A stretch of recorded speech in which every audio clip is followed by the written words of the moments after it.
Assalomu alaykum. Ozgina manipulyatsiya haqida so'rashgandi. Manipulyatsiya ya'ni odamlarga sezdirmasdan turib ta'sir qilish, внушение qilib fe'lini o'zgartirish haqida. Oddiy misolda, masalan, hozir ko'p odamlar moda bo'ldi, qanaqadir bir ko'chada ovqat yemay qo'ygan.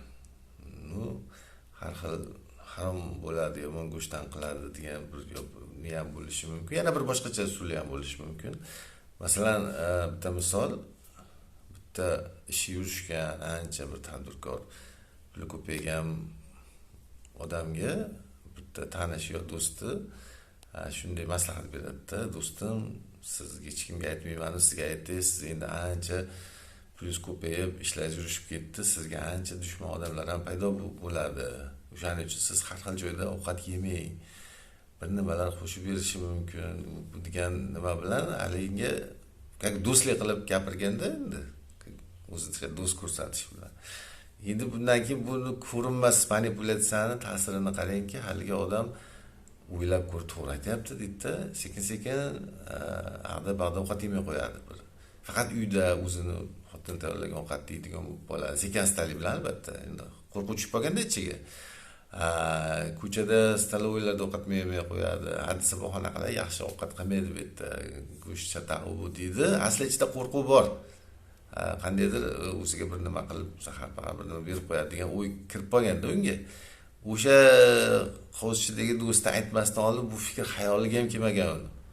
Qayerda bo'lsa choyxonada bir o'tirib maza qilib ovqat yeganda, endi bechora ovqat yeyolmay qolgan hatto maza qilib, gapda ham boshqa joyda ham bir o'zini olib qochadi. Shu faqat uyida o'sha ishonchli odam tayyorlaganini yeydi.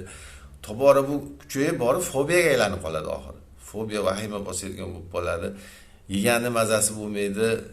Haligi qo'rquvda yegan narsa ta'sir qilmaydi-ku. Masalan, qo'yni ham bir bo'rnolli baylab qo'yib o't bersangiz, yeb semirishdan ozib ketadi. Shu qo'rquvda yegan narsa zaharga aylanadi.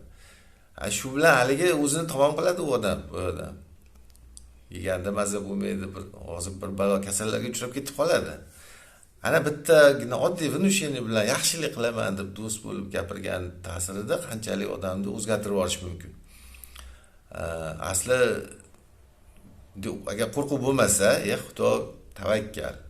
Nima bo'lsa Xudodan turib maza qilib bir joyda yeb ayniqsa qo'rquvdan haydasa, u yuzga kirish mumkin. Juda kamyob hodisa bu, birovni bunday zaharlab qilishda. Asli o'ylab qarasangiz, millionga bitta bo'ladigan hodisaga qo'rqib umrini zaharlab o'tkazadi. Mana shunaqangi manipulyatsiyalardan ham ehtiyot bo'lish kerak.